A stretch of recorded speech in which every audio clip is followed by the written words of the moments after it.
One of the reasons that St. Patrick ended up encountering so much difficulty in converting people in Ireland initially was because this was really a rough and tumble society at the time. In many ways, Ireland was a challenge beyond what early missionaries had found in England. Ireland, for instance, had never been a part of the Roman Empire.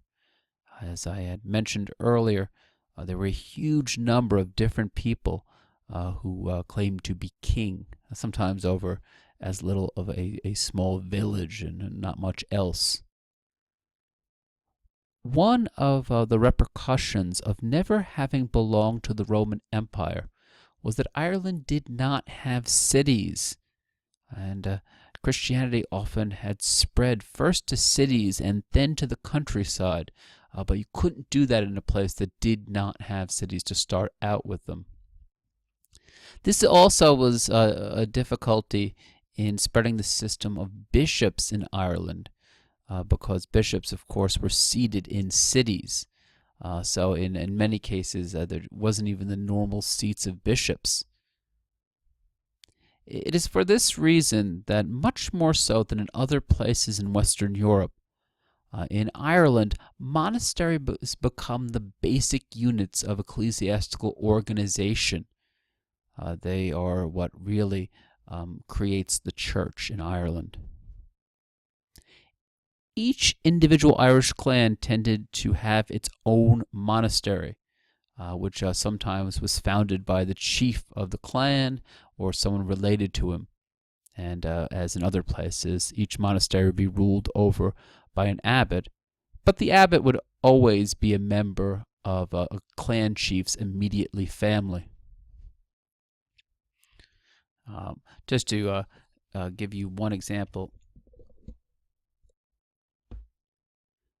this image shows one of these early Irish monasteries, or I should say, the remains of a monastery, which, as you can see, were sometimes very simple, very few buildings, very few monks. Irish monks became initially renowned throughout Irish society, but also more broadly, because they had this fiercely ascetic way of life. They were the superheroes of this sort of mortification of torturing one's body. Irish monks would spend entire days in silence. They would undergo very difficult fasts for days at a time. At times they would expose themselves to the elements, even pouring icy water on them to make it even colder. In some cases, they would keep their bodies in uncomfortable positions, keeping their arms outstretched as long as possible. We also think that Irish monks are innovators when it comes to penance. As opposed to some of the public forms of penance that were popular elsewhere in Western Europe, Irish monks would usually confess their sins to a superior in the community. And it was this model of private confession that would eventually spread to the whole Western Church, albeit slowly. As Irish monasticism became more established, their monks were known not only for the kind of torturous things that they would do to their bodies, but they were known for their learning. Irish monks became renowned for copying the Bible, meditating on it, writing commentaries on it, reading some of the great intellectuals of the early church, and mastering the Latin language, which was completely foreign to the people of Ireland. This was not a language that even appeared similar as to with Romance speakers. They had to learn Latin from scratch, and so they studied classical languages in detail. There are a lot of manuscripts that were produced in Irish monasteries during this period. One very famous one produced in Ireland is the image I'm showing you here. This is the Book of Kells. And Again, you can see these really fascinating kind of images. The beauty of the Book of Kells is that it is a mixture of words from ancient Mediterranean society, the words of the Gospels, which is the primary text here. But to illuminate this Bible, they ended up using traditional Celtic influences to show images of the various people described in the Gospels. Part of the way of life of Irish monks was often to be a wanderer for Christ, to go on pilgrimage in order to spread the gospel elsewhere. To give you one very good example of this is the monk Columba, the Irish monk Columba, who ended up establishing a monastery on the island of Iona, which was off the coast of Scotland. And from there, he would actually, and other monks attached to that monastery, would travel throughout Scotland. This is what Iona looks like today. You can even get some sense of just how remote it was when he created this monastery. We think many of these Irish missionaries knew well how to preach to peasants, how to relate to them, and how to get pagans to convert to Christianity. In part, the practices of these missionaries were tolerant to some degree of bringing old practices into the new religion. One of the most famous examples of this is the celebration of Halloween. Halloween previously had been an old seasonal Celtic festival, probably a harvest festival, celebrated in certain parts of the British Isles. Rather than just remove any kind of festival at all, eventually All Saints' Day was put on November 1st, and it was the hope, of course, of the missionaries that people would continue to associate this period with religious observance, but rather than worry about the old pagan deities who were celebrated at Halloween, instead they would venerate all of the saints on All Saints' Day.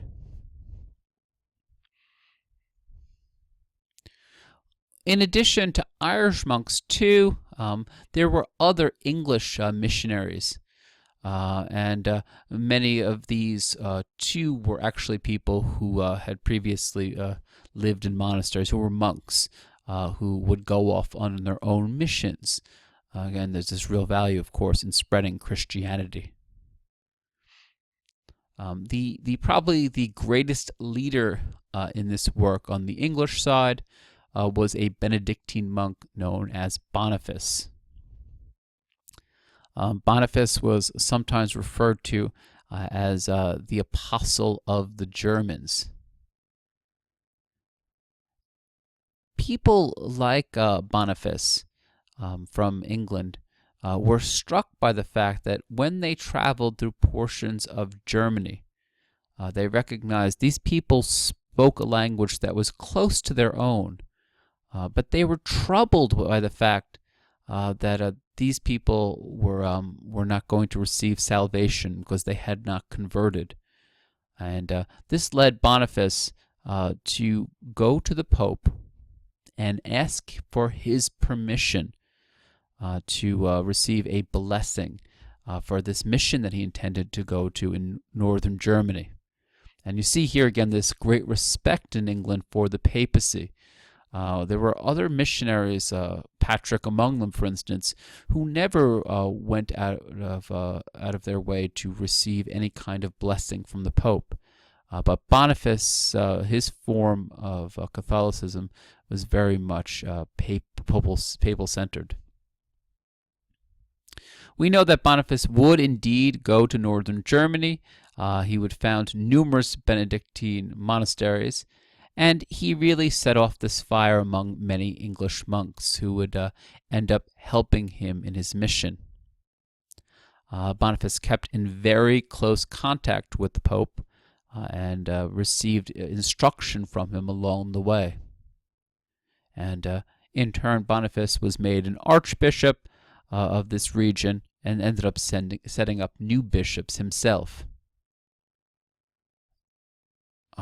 And to some degree, too, we think that Boniface was very concerned not just about new Christians entering the faith, but also with those people who were already Christian.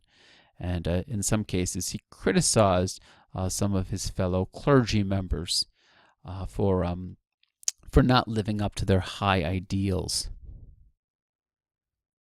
Unfortunately for Boniface, some of his preaching was really very highly unpopular among certain pagan circles in northern Germany.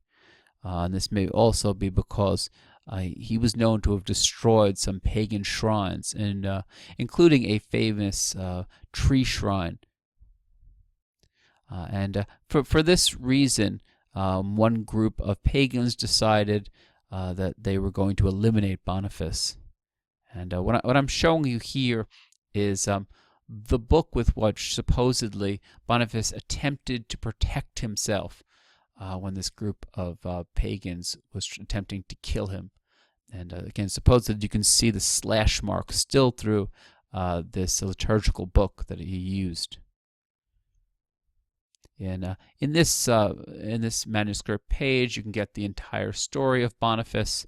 On the top there, you can see his more successful days of bringing people into the Christian faith in Germany. On the bottom, of course, you can see his martyrdom, and again, Boniface was eventually renowned as a martyr within Christianity because of his work.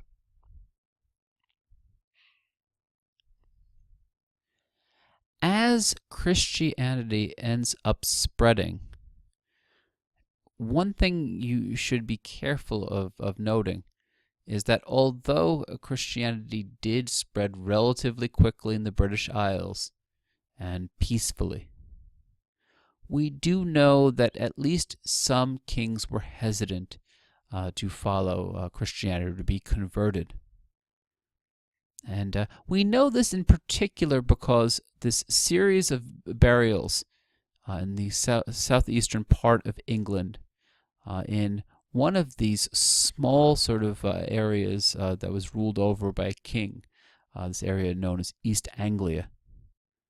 And in this area, in the late 1930s, we discovered a series of elite burials in this area, a total of around 17 graves. The main grave, the one that we are really interested in particular, is you can actually see here. These are the outlines of what once was an enormous ship burial. And you can get some sense of looking at this that the ship was once buried with the person inside it and all of the grave goods. At this point, most of the wood has actually rotted away, but you can still see some of the things in the ship. It is sort of a ghostly outline of where the ship once was. And you can see some of the people on the side who were in part responsible for this excavation. The kinds of things we discovered in this famous grave were things that really evoke a warrior culture. Here are some of the items attached to a shield. In some cases, these wonderful sort of pieces of art that were attached to them as well. You can see the very elaborate kind of grave goods that this person had. Some people have, again, this belt buckle is perhaps the most famous item. Some people, especially those people who've ever read Beowulf, said that this ship burial in particular really reminds them of what that warrior culture and the kinds of goods that they had. And just to give you some idea of what these burials initially looked like before people started digging them up, this is one of the mounds that we could see. The grave goods that we discovered, especially in this main ship burial, were things that had come from all over the place. Some of them were from the Franks. Some of them were from somewhere in the Mediterranean.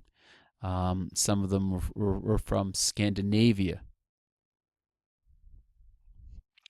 The big question that many people had, well, there are at least two questions, but the first question is, why be buried in this elaborate ship burial? No one had ever found any ship burials at all in England. We do not think that this was a common custom. And the solution people came up with was, we think that this was actually a custom from the Vikings in Scandinavia, where it was common to bury certain elite people in ships. And we do think that part of the reason why this burial was chosen, this form of burial, was because it was viewed as a highly pagan form of burial.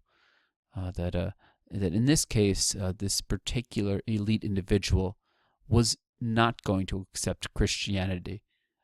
He was someone, in fact, who was going to try to borrow from the influence of the most non-Christian people he could think of, the most pagan people.